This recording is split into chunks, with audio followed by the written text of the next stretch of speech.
All right, good morning, Bio 1 students, and welcome back to part 2 of our recorded video lecture in course outcome 5, photosynthesis. So, simulan na natin, ano? So, we are now at oxygenic photosynthesis, and the coverage of this MBL are as follows.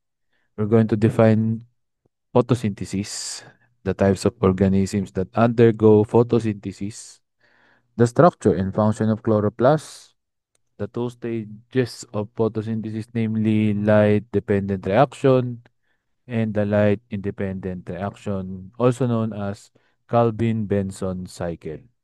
So let's dive right in. So this video tells us what photosynthesis is. And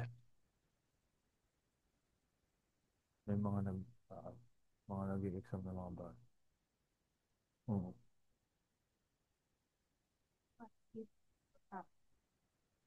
Yun na lang ako sa round table.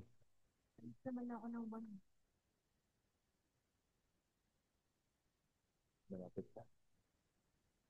I-pause ko na lang.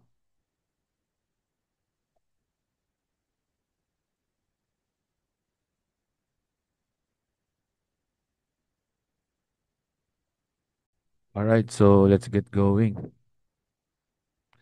So yun na nga, no, itong video na to talks about the photosynthesis and its stages in details. Okay, this is the simpler explanation. Okay, so kung available kayo at your own pace and time, panoorin nyo yan. And then reflect by answering these guide questions. And of course, let's get going finally. So what is photosynthesis or oxygenic photosynthesis? So pag sinabi natin oxygenic photosynthesis, it refers to the conversion of light energy to chemical energy and its subsequent use in synthesizing organic molecules. So basically, photosynthesis is, of course, the process wherein plants, algae, and cyanobacteria or photosynthetic bacteria create food, okay, by harvesting light energy from the sun as well as carbon dioxide, turning it into glucose and oxygen. So they use light energy as their main source of energy as well as inorganic compounds such as carbon dioxide as their carbon source. Of course, alam naman natin that plants can make their own food since they are autotrophs. And of course, not only plants but also algae and cyanobacteria, yung mga photosynthetic bacteria. Okay, so moving forward, here's another picture of microorganisms that can perform photosynthesis. This is cyanobacteria. And as we can see here, no, the stage of photosynthesis is divided into two, dalawang major stage. We have the light independent and the light dependent reaction. Light dependent and light independent. Okay? So, yung light dependent, nagsa-start yan sa thylakoids ng chloroplast. Okay? Particularly, the photosystem. Okay? And aside from that, in the light dependent reaction, okay, ADP plus inorganic phosphate is synthesized or built up in order to create ATP. Meanwhile, si NADP plus, nicotinamide adenine dinucleotide, okay, will gain electrons, okay, will be reduce and become NADPH sa light-dependent reaction. H2O, on the other hand, will be converted to oxygen as the byproduct of the light-dependent reaction. Next, doon naman sa stroma ng chloroplast, we have here the Calvin-Benson cycle or the light-independent reaction in which carbon dioxide will undergo a series of chemical reaction, thereby turning into organic molecules. Or kung sisimplihan natin, magiging glucose. Okay, but it doesn't end there, of course. Now, as we can see here, we have the difference between photoheterotrophs and photoautotrophs. So, i-breakdown natin yung word na photo, it means light. Okay? So, photoheterotrophs uses light as energy source and organic compounds as carbon source. Okay. Sample ng mga photoheterotrophs, yung cyanobacteria. Next, for photoautotrophs naman, photoautotrophs are organisms that uses light as energy source and inorganic compounds as carbon source. Example ng mga photoautotrophs are plants, trees. These are photoautotrophs. Alright, so moving forward, no? Isa nga sa mga important na structure ng cell, okay? And it plays a significant role in photosynthesis is of course the chloroplast. And where is the chloroplast found? It is found inside the leaf. Okay? Because leaves are the major site of photosynthesis in plants. Now, the chloroplast, no, makikita sila doon sa area na nag-absorb ng maraming sun and that's what we call the mesophyll. Paano ngayon pumapasok yung gas, yung carbon dioxide sa loob ng leaf at paano nakaka-exit si oxygen? Okay, of course. It's all because of the microscopic pores called the stomata. So itong dahon na to, no? If we break it down slowly, yung mga dahon na to, meron niyang mga stomata. Okay? So aside from that, these leaves have chloroplasts that are of course found in the mesophyll cell of the leaf. Okay?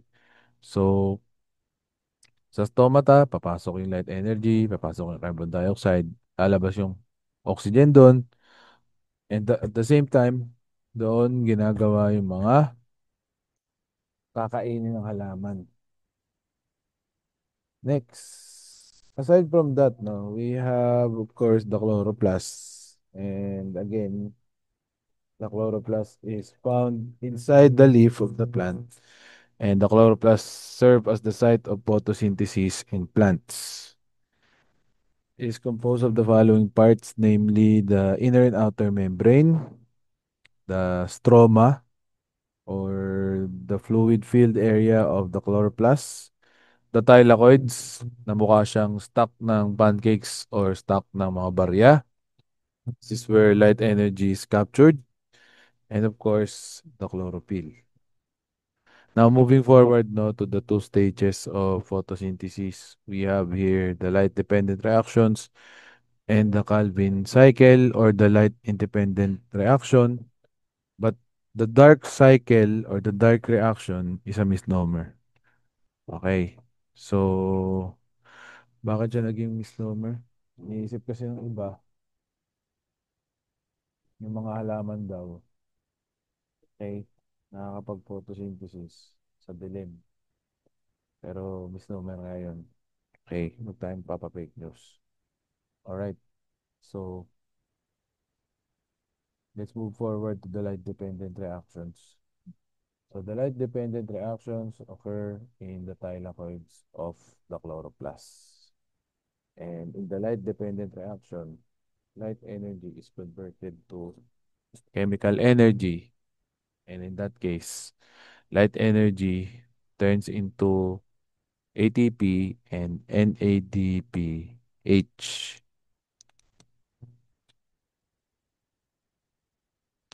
So, ganito yung istorya. Okay. Ito yung leaf. Okay. Ito yung chloroplast. And inside the chloroplast, light energy enters through the stomata as well as water. Okay. And to make the long story short, will undergo a series of chemical reaction, eventually turning into ATP and NADP plus converted to NADPH. Wait lang, sir. Ano po bang function yan? NADP na yan. In case you're asking. So in case you're asking, the NADP plus serve as an electron carrier. Okay, tagadala ng mga electrons. Yun yung role ng NADP plus. Para siyang lalamove, para siyang grab, ganun. Parang joyride padala. Sila yung tagapagdala ng mga package ng electrons. Okay? Meanwhile, in the light-independent reaction, this occurs at the stroma of the chloroplast and is composed of the following stages. We have carbon fixation, reduction of fixed carbon to carbon and carbohydrates, and this reaction requires ATP in order to fulfill it. Okay? ATP and NADPH coming from light-dependent reaction. Si ATP, siya yung i-convert para makagawa ng glucose. Okay? Mga products, yung chloroplast and yung NADPH, idaladalang electron para makapag-generate ng iba pang components na kinakailangan. Now, the question is, how do these two stages of photosynthesis specifically occur? So, let's zero in on the light-dependent reaction. So, nabanggit na natin kanina, yung light-dependent reaction occurs at the chlorophyll or rather the chloroplast. Merong special na pigment na sinisecrete or nire-release yung chloroplast. And that's what we call the chlorophyll. Chlorophyll, chloroplast. Okay? So, paghalata naman, di ba? So, ano bang meron dyan sa chlorophyll na yan? So, yung chlorophyll na yan is a light-absorbing molecule that is found in the thylakoid membrane of some or membrane of chloroplast, and it is responsible for giving the leaves their green color. Ngayon, kung tatanungin mo, bakit kulay green ang mga halaman? Simple lang naman yan. Nare-reflect ng araw or nare-reflect ng halaman yung green spectrum ng electromagnetic radiation o yung EM waves, electromagnetic waves. May dalawang types din ng chlorophyll class.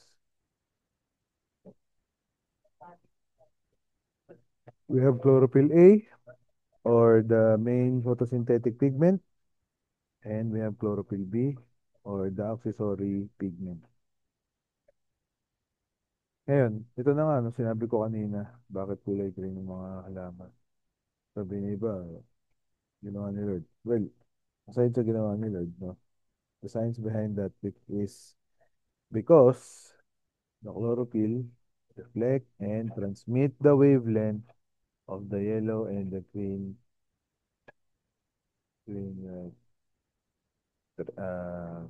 structure. Okay?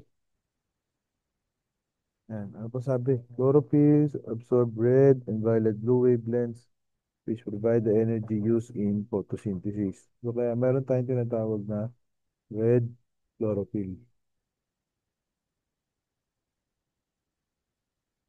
Ay, meron pang ano eh, red chlorophyll, yellow na chlorophyll, and so on. Pero ang pinaka-famous talaga yung red chlorophyll. Nakita niya yan. Yan yung tinatawag ko, yung sinasabi ko kanina na electromagnetic spectrum or divisible spectrum. Okay. So habang nasisinaga ng araw, yung dahon, na-absorb naman ni chlorophyll yung yellow at green pigment ng electromagnetic radiation. Sa result, nagiging green yung halaman. Okay, now we move forward to some of the accessory pigments called photosystem, which are located in the thylakoids. Okay, so chlorophyll molecules, accessory pigments, and associated proteins are organized into functional units called photosystem.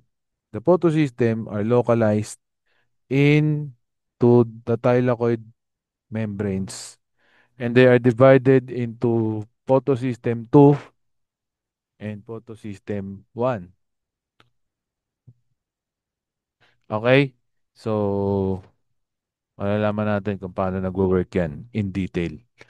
Alright. Nagsa-start ang lahat sa photo excitation. Ano nangyayari sa photo excitation, sir? Sa photo excitation, si chlorophyll, okay, ina-absorb niya yung mga photons, no? Mga sabihin na lang natin mga particles. That's ganun na galing sa light, sa araw. And then the energy in photons, okay, are transferred to electrons. Okay? Nalilipat daw yung light energy, no, doon sa electrons. So, ano mangyayari pag ganun? Siyempre, from the neutral ground state, magiging excited state siya. Okay? So, na-excite yung mga uh, electrons ng photosystem. Okay? Dahil nabigyan sila ng lakas eh. Nabigyan sila ng light energy. Now, when the excited electrons go back to the ground state, nagbalik daw sa neutral state, the photons are given off by released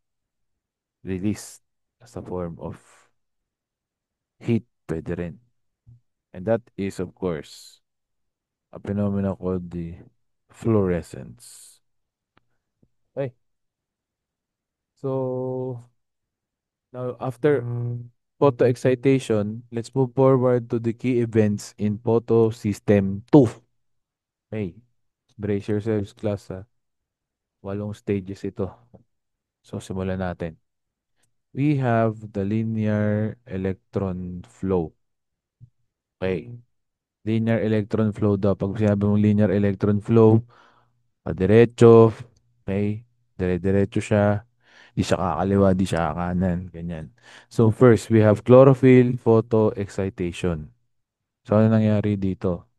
So light or a photon strikes a pigment in the molecule, okay, sa tinatawag na light harvesting complex ng photosystem 2. Okay? Ano mangyayari? Mangyayari, syempre, it falls to the ground, electron falls to the ground, an electron in a nearby pigment is simultaneously raised to an excited state. This will continue until it reaches P680. Okay, simplihan natin. So ito na nga, no, na natamaan ng photon yung electron harvesting complex ng photosystem 2. Na-excite. Okay, di syempre dahil na-excite, ay ibabato, ibabato nung pigment yung light papunta dito kay P680. Sabi mo, di ba? Boom! Parang gano'n, ilawan ng araw. Okay, na-harvest na itong mga photosystem. Ibinato kay P680. And that signals the transfer of electron to primary acceptor or PEA or P.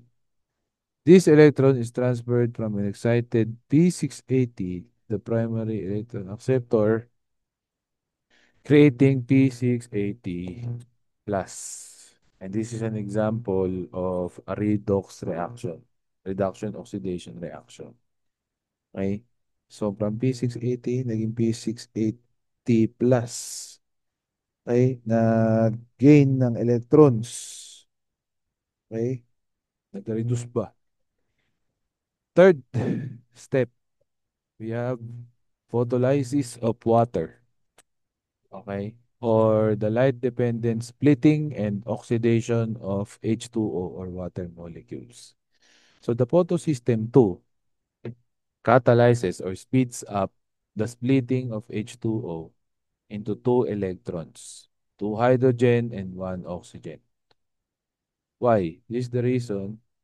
The reason is because the electrons are supplied one by one on P680 plus pair, each electron replacing one transferred to the PEA. Okay, tinuloy natin. So yung tubig, ito, okay, masi-split daw siya into two electrons. Dalawang hydrogen, isang oxygen. Okay, yung mga electrons, mapupunta sila dun sa P680, magiging P680 plus, okay, and matatransfer dito sa primary electron acceptor. Okay? Next, ano naman ngayon kung meron dun, kung ano yung P680 na yan? Ano bang purpose niyan? So P680 plus is the strongest biological oxidizing agent known. Okay? Oxidizing agent pala siya. So ibig sabihin, tagabigay siya ng electrons. Taga-gain rather ng electrons. Tagakuha ng electrons. Okay? Gaining of electrons is reduction. Okay? Oxidizing agent naman yung yun nga, gaining of electrons. So this greatly facilitates the transfer of electrons from the split water to P680 plus. Oxygen diffuses out of the chloroplast. Okay. So nag-start tayo dun sa photoexcitation. Sumunod, delivery ng mga photo-excited atoms papunta sa P680. Tapos yung P680 na-convert, naging P680 plus. Okay? Water molecules turning into two hydrogen atoms and one oxygen. Okay? And the rest is history. Next, pang-apat. So we have the electron transport chain. So yung electron transport chain, I guess na-encounter nyo na to nung junior high kayo sa cellular respiration. So, yung mga plants, meron din silang electron transport chain. Kung ang tao at mga hayop, merong ETC. Yung mga plants, meron din silang ETC.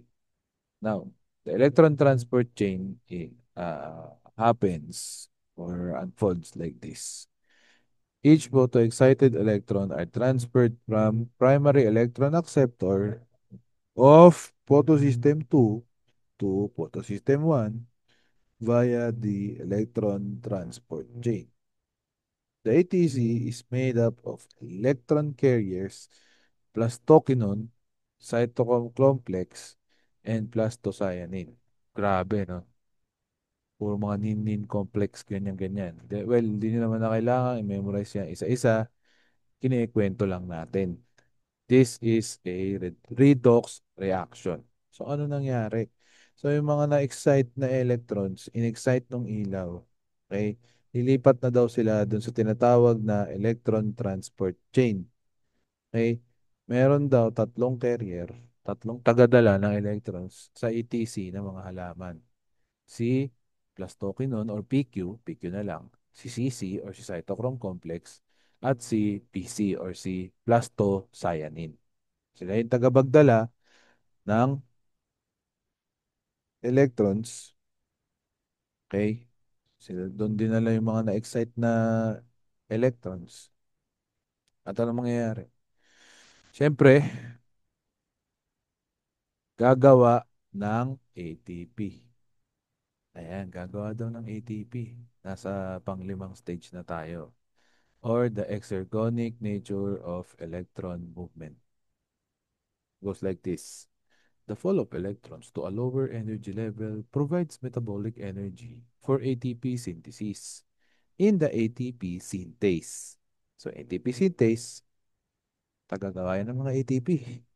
As electrons pass through the cytochrome complex, underwent a redox reaction, hydrogen are pumped into the thylakoid lumen, generating a proton-ion gradient used in chemiosmosis. Wow. Oh, simplify natin yung mahirap na complex. So, yun na nga, no, yung mga photo-excited na electrons, napunta sila dito sa ETC or sa electron transport chain. So, ito si PQ, si CC, at si PC. Nag-combine sila lahat. Okay? To form and generate ATP. Ilang ATP lang ba napoproduce dyan? So, sa isang reaction na yan, isang ATP yung nagagawa.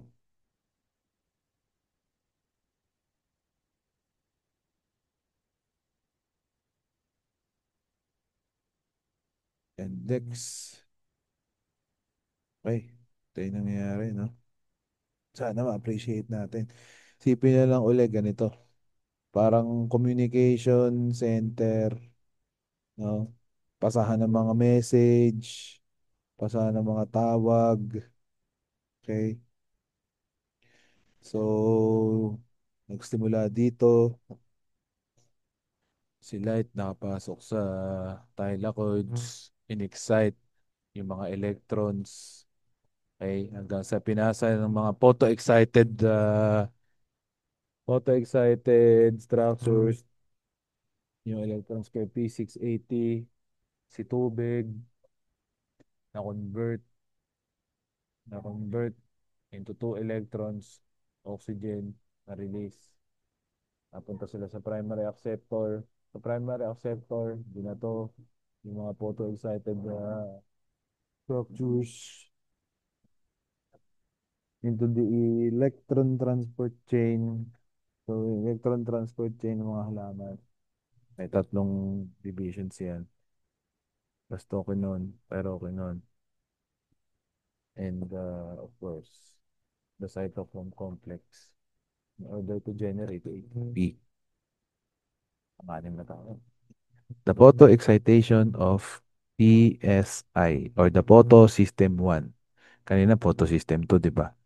So what happens in the photo excitation of photo system 1? The light energy excites photo system 1, exciting an electron in P700.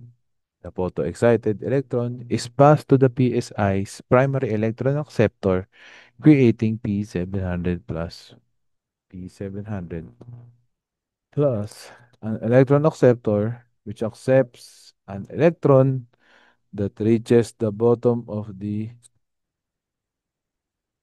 ETC from the photosystem 2. Wow.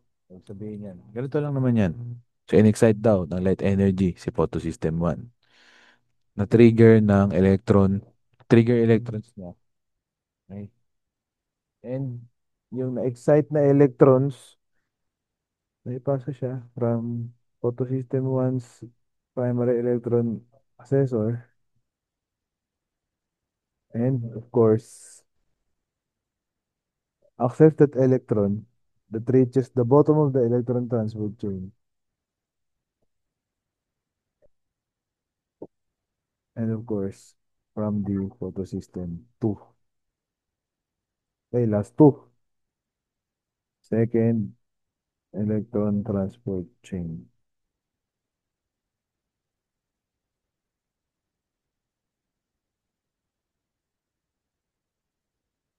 Now, on to the seventh reaction. The second electron transport chain. So the second electron transport chain goes like this. The photoexcited electrons are passed in a series of redox reactions from the primary electron acceptor or PSI down to the second ETC through the protein ferredoxin. Wow. Masyado na bang madugo? Well, sisimplihan natin. So, yung mga naka-excited na electrons, nag-undergo siya ng chemical reactions dun sa primary electron acceptor. Pababa, dun sa second ETC. Sino nagbaba? Sino naggumalaw? Si protein called ferredoxin. Note, sabi dito, this does not produce ATP since no proton gradient was not produced. Okay? So, ito yun. Yung second ETC. Last but definitely not least is the production of NADPH. NADPH, nicotinamide adenine dinucleotide phosphate. So, siya yung tinatawag din natin na electron carriers. Aside from that, it is an enzyme, okay, called NADP plus reductase, catalyzing the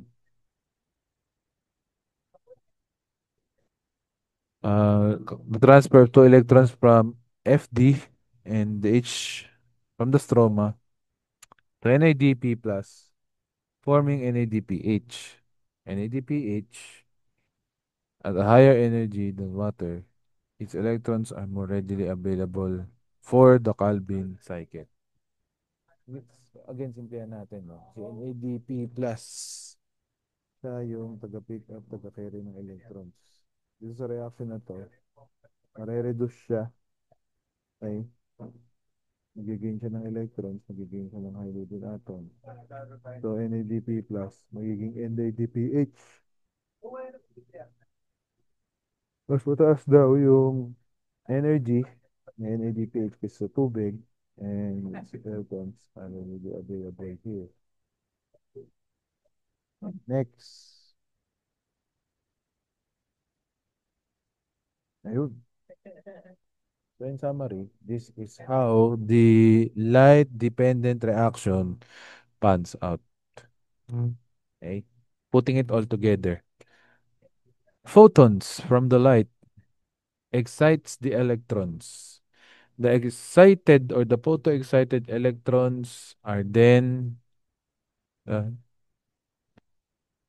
traveled to P680. Okay? Water is hydrolyzed. Okay? The bonds destroyed, splitting into two electrons. Oxygen gets released in the reaction, going through the primary electron acceptor. Okay? So si primary electron acceptor, tagatanggap yun ng electron, kaya nga acceptor yung pangalan niya. Now, that ETC or that electrons, those electrons are transferred to the electron transport chain, which is composed of the PQ tokenon, cytochrome complex, and the PC. Again, no need to memorize. Okay, so yung first ATC muna, nag-generate ng ATP. Okay? Next, ano mga nangyari? So yung mga photo-excited electrons, babato naman siya dito sa photosystem 1. Kanina nasa photosystem 2, di ba? So, papunta na siya sa photosystem 1. So, tinatawag natin na P700. So, yung P700, okay, it will transport or transfer the electrons onto the primary acceptor to the second electron transport chain. Take note, wala pong ATP na na-generate dito because nasusulat dahil wala daw proton-ion gradient na nagawa. Okay, so anong susunod na nangyari? Hey, itong enzyme na to, si NADP plus reductase, okay, magigain siya ng hydrogen atoms, okay, magiging reduction, marireduce, anong nangyari? Magiging NADPH. NADPH. So basically, with all the technicalities, okay, highfalutin terms and enzymatic complexity, ang ginagawa po natin, ang ginagawa ng halaman rather sa light-dependent reaction ay walang iba kundi NADPH, ATP, at oxygen yung nagiging byproduct. Okay? Aside from that, no, kung iiksiyan pa natin, ang nangyayari dun sa light-dependent reaction is, of course, hydrolysis of water, ATP generation, and NADPH conversion. Okay? So, ayun. Now, I would like to invite you guys to take part and play this game. It's called Photosynthesis Interactive. So what you need to do is, of course, click the link below, and then once you are directed onto that screen, click Start a new game, write your full name, finish the game, upload the screenshot together with upload the screenshot of your score together with your name, and then of course, good luck. Okay? So, for our part 3 discussion, we will be focusing on the light independent reactions of photosynthesis. So, you have reached the end of the video. Once again, maraming salamat po sa pagsistay at sa pakikinig. Ito po si Sir Ariel. Paalam.